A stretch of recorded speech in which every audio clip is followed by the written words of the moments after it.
Hello भाइयों, नमस्कार। कैसे हैं आप लोग? उम्मीद है आप लोग स्वस्थ होंगे, मस्त होंगे और लगातार पढ़ रहे होंगे। आज हम लोग विशेष तरह के प्रश्न करने वाले हैं। जैसे मेरे दोस्त सिर और पैर वाला क्वेश्चन होगा, मतलब कितनी गाय हैं, कितनी मुर्गियां हैं, कितने गडेरिया हैं, कितने भेड़ हैं, मतलब 2 पैर और 4 पैरों वालों की बात करने वाले हैं। ठीक है, तो चलिए मैं एक क्वेश्चन पहले से लिख दिया हूँ, इसको पढ़ते हैं और इसको हल करते हैं और बिना यक्स मारे हम लोग इसको हल करेंगे। तो चलिए ध्यान से देखिएगा। कह रहे हैं कुछ गडेरिया अपनी भेड़ चरा रहे हैं। क्या है? कुछ गडेरिया अपने भेड़ चरा रहे हैं। ठीक है, यदि जमीन पर 230 पैर है, पैरों की संख्या कितनी है मेरे दोस्त? 230 पैर हैं तथा उनकी कुल सिरों की संख्या कितनी है? 60 है। तो भेड़ों की संख्या ज्ञात करें। मतलब भेड़ मेरे दोस्त 4 पैर वालों की संख्या ज्ञात करनी है। ध्यान से देखिएगा। सबसे पहले आपको क्या करना है? सबसे पहला काम क्या करना है? पैर को आधा कर लेना है।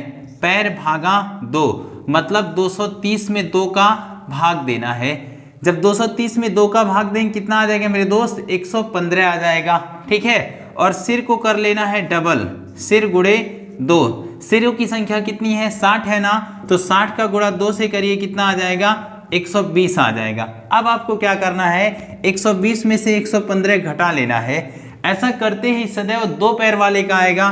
तो 2 पैर वाले मेरे दोस्त कौन है? गडेरियों की संख्या। गडेरियों की संख्या कितनी हो जाएगी?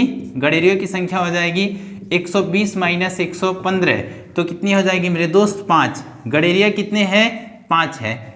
ऐसा करते ही, मतलब घटाते ही मेरे दोस्त क्या हो जाएगा? 2 पैर वालों की संख्या आ जाएगी। गडेरिया की संख्या कितनी हो गई? 5 हो गई। अब भेड़ों की संख्या निकाल लीजिए। भेड़ों की संख्या कितनी हो जाएगी? जरा ध्यान से देखिएगा। कुल सिरों की संख्या कितनी है? 60 है। मतलब सिर में गडेरिया और भेड़ दोनों रहे होंगे। अब 60 में से आपको 5 घटा लेना है। 60 माइनस 5 करेंगे तो भेड़ों की संख्या कितनी आ जाएगी? भेड़ों की संख्या आ जाएगी 55। तो भेड़ों की संख्या कितनी आई मेरे दोस्त? 55। यानी 4 पैर वालों की संख्या कितनी है? 55 है। और 2 पैर वालों की संख्या कितनी है? 5 है। चाहे तो आप इसको वेरीफाई भी कर सकते हैं, मतलब प्रूफ भी कर सकते हैं। ठीक है, अब बढ़ते हैं हम लोग अगले प्रश्न की ओर। चलिए ध्यान से देखिएगा। कह रहा है किसी व्यक्ति के पास कुछ मुर्गियां और गाय हैं। किसी व्यक्ति के पास कुछ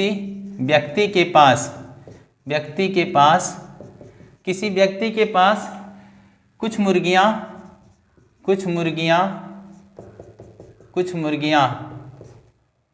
किसी व्यक्ति के पास कुछ मुर्गियां और गाय हैं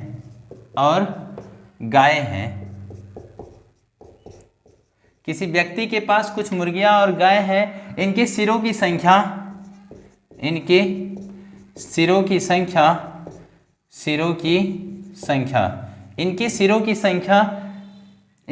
की संख्या मेरे दोस्त 48 है तथा पैरों की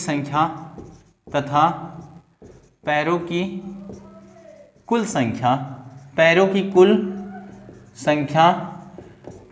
संख्या कितनी है? 140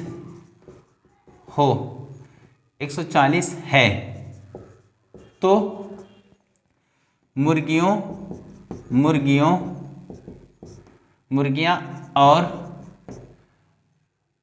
और क्या मेरे दोस्त? गायों की संख्या ज्ञात करें। तो चलिए ध्यान से देखिएगा क्या बोल रहा है। एक बार मैं पूरा प्रश्न पढ़ दे रहा हूं। कह रहा है किसी व्यक्ति के पास कुछ मुर्गियां और गाय हैं। इनके सिरों की संख्या 48 तथा पैरों की कुल संख्या 140 हो। तो मुर्गियों और गायों की संख्या कितनी है? चलिए ध्यान से देखिएगा मेरे दोस्त। आपको क्या करना है? सबसे पहले आपको पैर को आधा कर लेना है। कह रहा है किसी व्यक्ति के पास कुछ मुर्गियां और कुछ गाय हैं। ठीक है ना, सिरों की संख्या 48 है। सिर को क्या करिए? डबल कर लीजिए। पहले सिर है तो सिर का गुणा 2 से कर दीजिए, कितना आ जाएगा? 48 गुणे 2, 48 दूना 96। ठीक है ना, तथा पैरों की कुल संख्या कितनी है? 140। तो पैर में भाग दीजिए 2 का, पैर में 2 का भाग देंगे मेरे दोस्त, तो कितना आ जाएगा? 140 भागा 2, तो ये कितना हो जाएगा? 70। अब क्या करना है आपको? अब इसको घटा लेना है। सबसे पहले घटाइए, यहाँ कितना आ गया? 26। ये जो घटाने पे आया ये सदैव 2 पैर वाले की संख्या आएगी। पूछ रहा है गायों की संख्या, तो पहले गडेरिया की संख्या कितना आया? 26 आया। 2 पैर वाले गडेरिया मतलब व्यक्ति हैं, उनकी संख्या कितनी आ गई? 26 आ गई। तो 4 पैर वालों की यानी गायों की संख्या कितनी आ जाएगी? गायों की संख्या, गायों की संख्या कितनी हो जाएगी मेरे दोस्त? टोटल सरों की संख्या कितनी है? 48 है। 48 माइनस 26 करते ही गायों की संख्या आ जाएगी। गायों की संख्या कितनी हो जाएगी? 22।